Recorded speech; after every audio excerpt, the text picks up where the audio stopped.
There are moments in life when a single sentence hits harder than years of experience. It's as if time stops for a second, and a truth that was always there suddenly becomes visible. Some quotes don't just inspire, they reshape you from the inside out. They whisper the kind of strength that doesn't come from noise or bravado, but from quiet certainty. And that's exactly what the Stoics mastered, the art of inner solidity. They didn't preach perfection. They practiced steadiness in the middle of chaos, war, heartbreak, and the weight of empire. To understand Stoicism isn't to memorize a few quotes about calmness. It's to live with eyes wide open. The Stoics believed that life itself is a kind of battlefield for the soul, and the greatest victories happen in silence. Marcus Aurelius didn't write for fame. He wrote to survive his own thoughts. Epictetus, once a slave, spoke of freedom not as a political state, but as a mindset. "No man is free who is not master of himself," he said, not to sound profound, but because he lived it. Stoicism is less about philosophy in books and more about philosophy in scars, wisdom that's earned through trial. But here's where it gets interesting. In a world that rewards speed, appearance, and noise, how can ancient words from men in togas still shape the strength of a modern mind? What makes a quote powerful enough to steady your personality in a storm of uncertainty? Maybe, just maybe, it's because the truths that built unbreakable souls never really aged. We just forgot how to listen to them. If those words stirred something in you, that quiet spark that says, "Yeah, I want that kind of strength," then you're exactly where you should be. Hit subscribe to keep walking this path of timeless wisdom with me, like if something resonated, and drop a comment sharing the quote or thought that hit you the hardest. Because strength grows not just in silence, but in shared reflection.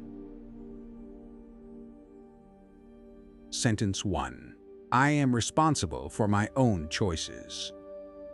There's a moment in every person's life when a line is crossed, not by others, but by themselves. A point where something inside says, enough.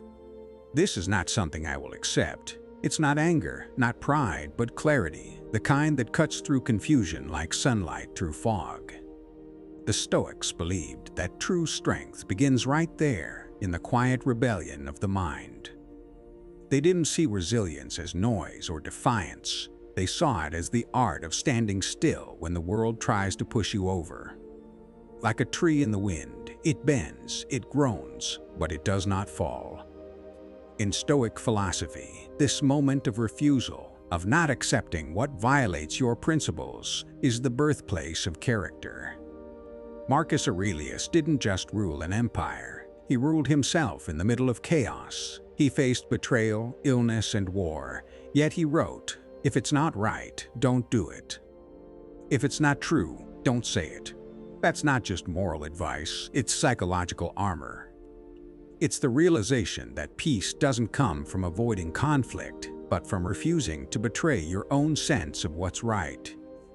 The Stoics called this living in harmony with nature, not the trees and rivers, but your own inner nature. There's an old story from the Mediterranean about a fisherman who found a golden coin washed ashore. The village cheered, the market whispered, and envy grew like smoke. But the next day, he tossed the coin back into the sea. When asked why, he said, "Because I fish for food, not for fear." That's Stoicism in practice, knowing what belongs to you and what doesn't, and saying no to everything that tempts you to live out of alignment with yourself. The strongest personalities aren't built by what they chase, but by what they refuse to accept. And that's the heartbeat of this philosophy. Real strength is not a roar. It's a quiet no said at the right moment. The Stoics didn't teach people how to win every battle. They taught them how to stop losing themselves in the fight. So the next time life demands you bend in a way that breaks your integrity, remember this line: "This is not something I will accept." Because sometimes the most powerful stand you can take is the one you take within. Sentence 2. This is not something I will accept. There are moments when silence becomes heavier than words, when life pushes you to nod along, even as your gut whispers, "No, this isn't right." That whisper is not weakness. It's your soul trying to protect its shape. The Stoics believed that a person's true strength isn't shown in how much they endure, but in what they refuse to tolerate. Saying no to something unjust, something beneath your values, is not resistance, it's self-respect in motion. The world might call it stubbornness, but in truth, it's the quiet courage of a mind that has found its moral ground. Epictetus once said, "If you want to improve, be content to be thought foolish and stupid." To the Stoics, integrity often looked strange to the world because it meant walking away from what everyone else applauded. They believed that character was shaped not in moments of victory, but in the times when you chose principle over approval. Imagine a blacksmith hammering steel in the fire. Every strike looks violent, but that's how the sword is made. Strength of character works the same way. "This is not something I will accept," is a strike that shapes the person you become. There's an old story of a merchant who was offered a fortune if he sold watered-down wine. Everyone said, "It's good business," but he refused. Years later, he died poor, yet his name was spoken with respect in every tavern. That's the paradox the Stoics loved, that wealth and status could never match the richness of a clean conscience. Marcus Aurelius lived by that same rule in the chaos of an empire. He wrote, "Waste no more time arguing about what a good man should be. Be one." In other words, live your truth so solidly that you never have to explain it. Strength, then, isn't about shouting louder or standing taller. It's about knowing the line between who you are and who the world wants you to be, and guarding that line like sacred ground. The Stoics didn't teach us how to win arguments. They taught us how to win ourselves back. So, when life tempts you to compromise, remember, true power begins with the courage to say, calmly but firmly, "This is not something I will accept." Sentence 3. Now is not the time for this. There are moments when your heart wants to react, to fight back, to prove your point, to say something just so the silence doesn't win. But wisdom often comes dressed as restraint. The Stoics taught that strength isn't always about motion. Sometimes it's about waiting. "Now is not the time for this" is more than a phrase. It's a philosophy of timing. The ancients knew that decisions made in the heat of emotion often carry the chill of regret later. True power, they said, lies in mastering the pause, that fragile, golden second between impulse and response. Seneca once wrote, "To be angry is to let another's mistake control you." He wasn't warning against emotion. He was warning against the timing of it. Anger, fear, pride, they all have their place. But the Stoic understood that life's greatest victories happen when we don't let the moment pull us off balance.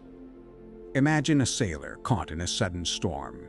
He doesn't curse the sea or panic. He lowers the sail and waits. Because he knows what the untrained don't. Timing can save your life. There's a story told in many villages of an old blacksmith who refused to forge weapons during a feud between neighboring clans. They mocked him, called him coward. Years later, when the fires of anger cooled and peace returned, it was his steady hands that built the tools to rebuild their homes. That's Stoicism in motion, understanding that not acting can sometimes be the strongest action of all.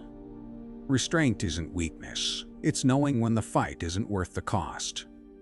So the next time chaos comes knocking and your instinct screams to react, breathe and whisper to yourself, "Now is not the time for this." It's not surrender, it's strategy. Because life, as the Stoics knew, is not a series of battles to be won, but moments to be understood. And sometimes the wisest thing you can do is wait. Sentence 4. I don't need everyone to agree with me. There's a quiet kind of strength that comes from not needing the world's applause. It's not loud, it's not proud, it's calm. You've probably felt it before. That moment when you say something true to your heart, and the room goes silent. Everyone looks at you like you've just broken an unspoken rule. Most people back down then. But the Stoics believed that real courage isn't standing on a battlefield. It's standing alone with your convictions when the crowd turns away. Epictetus once said, "If you want to improve, be content to be thought foolish and stupid." Harsh words, maybe, but deeply human. The Stoics knew that truth and popularity rarely walk hand in hand. They saw life as a theater, and each of us as an actor with a role to play, not the audience's approval to chase. In psychology, we call this self-differentiation, knowing who you are even when others try to define you. The Stoic called it virtue. There's an old story from the Mediterranean, a fisherman who refused to sell his daily catch to the rich merchants who underpaid him. They mocked him, spread rumors that he was arrogant. Years later, when the sea changed and the merchants were gone, he was still there, still fishing. His peace came not from profit, but from the quiet knowledge that he'd never traded his values for acceptance. That's the Stoic spirit, grounded, unwavering, untouchable. You don't need everyone to agree with you. You just need to be in agreement with yourself.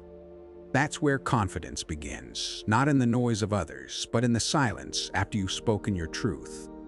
And if you can stand in that silence and still feel whole, you've already mastered what many chase for a lifetime. Sentence 5. I will move forward based on my priorities, not the expectations of others. Most people live like actors reading someone else's script, performing roles handed down by family, society, or the loudest voice in the room. We chase degrees we don't love, jobs we don't want, dreams that don't even belong to us. The Stoics, however, believed that the truest freedom is living in alignment with your own nature. They taught that strength comes not from rebellion, but from direction, from walking your own path, even when no one else understands it. Marcus Aurelius wrote, "It is not the opinions of others that disturb us, but our own judgment about those opinions." He wasn't telling us to be careless. He was reminding us that the crowd's noise becomes chains only if we let it echo inside our heads. In psychology, we might call this autonomous motivation, doing something because it connects to your core values, not because it earns approval. When your priorities come from within, you stop living reactively and start living intentionally. There's a story told about a craftsman who spent years carving wooden figurines that no one wanted to buy. When asked why he continued, he said, "Because every piece I finish feels like I'm carving a piece of myself into clarity." Decades later, one of his sculptures was discovered by a young artist who said it changed the way he saw life. The craftsman never sought recognition, but he found meaning. That's the paradox of Stoic living. When you stop performing for others, your life quietly becomes its own masterpiece. So, when the world pushes its checklist onto you, telling you who to be, where to go, and how to live, pause and ask yourself, is this truly my path? Then, with calm certainty, take your next step based on your own priorities. That step, however small, is an act of quiet defiance, and in the language of the Stoics, that's what real strength looks like. If you're still here, reading these last few lines, then you're not just scrolling, you're searching, and that already sets you apart. The Stoics would have smiled at that, not because you agreed with them, but because you stayed present long enough to think. In a world that rushes past meaning, you pause to reflect. So take that with you. Let these words echo the next time life demands you move faster than your spirit wants to. You're already building something rare, a mind that questions, a soul that chooses, and a strength that doesn't need to shout. Keep walking that path, one deliberate step at a time.